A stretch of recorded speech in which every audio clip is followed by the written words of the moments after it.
Good morning. I am Dr. Jagruti Prajapati, Associate Professor from Gandhinagar Institute of Pharmacy, Gandhinagar University, and my department is Pharmaceutical Technology. Our topic for today's is Basic of Radiopharmaceuticals and its application in pharmacy. First of all, let us see the definition.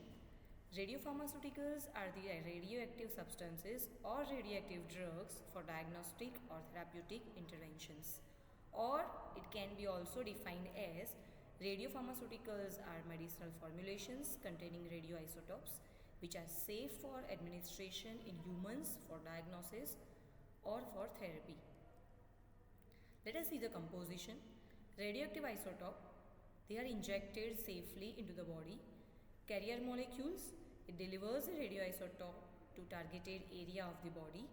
Means radioactive isotopes are attached on the carrier molecules and delivered to the particular site or area in the body.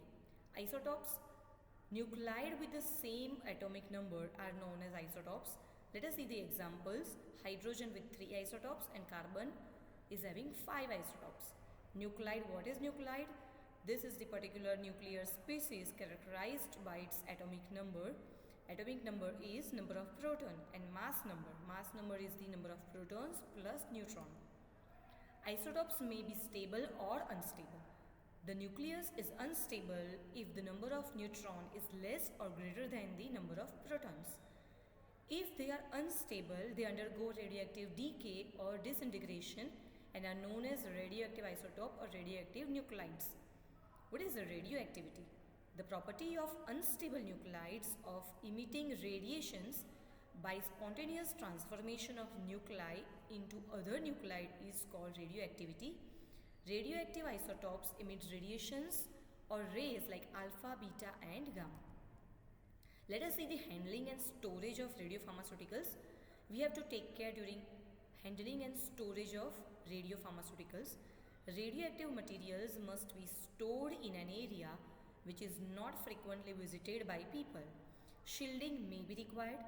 Thick glass or perspex containers provide sufficient shielding to protect from gamma rays. Gamma rays, they are having high penetration power, so lead shielding has to be used for stronger protection. The storage area must be regularly checked for radioactivity. Radioactive liquids and its handling. Working area should not get contaminated with radioactive materials.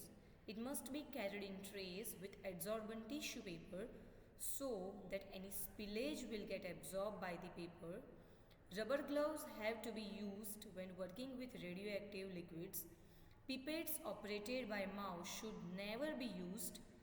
Waste of radioactive materials has to be stored till its activity becomes low and then only it should be disposed. Let us see the precautions. While handling the storage of radiopharmaceutical substances, one should not touch the radioactive emitter with hand, but it should be handled by means of the forceps.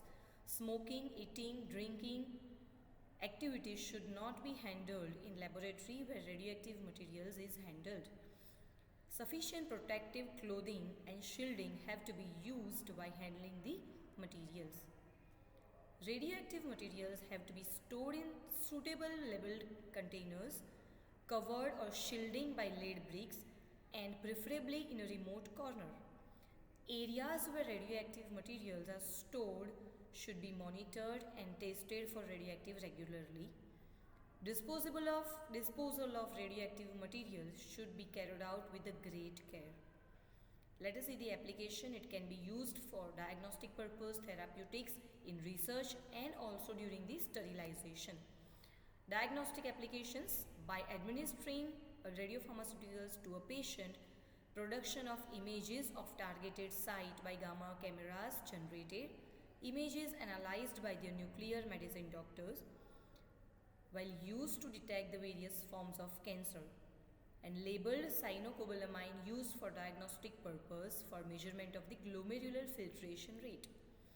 Ferric citrate injection used for the diagnosis of hematological disorders. Colloidal gold injection is used diagnostically to study blood circulations in liver. Sodium iodide injection finds use in diagnosis of proper functioning of thyroid gland.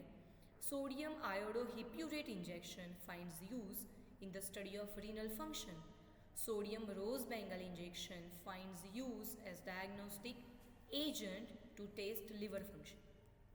Let us see the therapeutic uses. Used for both benign and malignant cancers in order to destroy the diseased tissue. A radionuclide has to emit beta, alpha or low energy conversion electron emitters which destroys the diseased tissue. Beta radiation is effective for large tumor and alpha radiation is effective for the smaller tumor, as alpha having low penetration power compared to the beta rays. In research, excellent biological and medicinal studies have been carried out with radioactive isotopes as a tracers. Sterilizations. For sterilizing pharmaceuticals in their final packed containers and surgical instruments in the hospital, radiopharmaceuticals are used. No heat or chemical gets involved. Thermolabile substances like vitamins, hormones and antibiotics can be safely sterilized by radioactive rays. Thank you so much.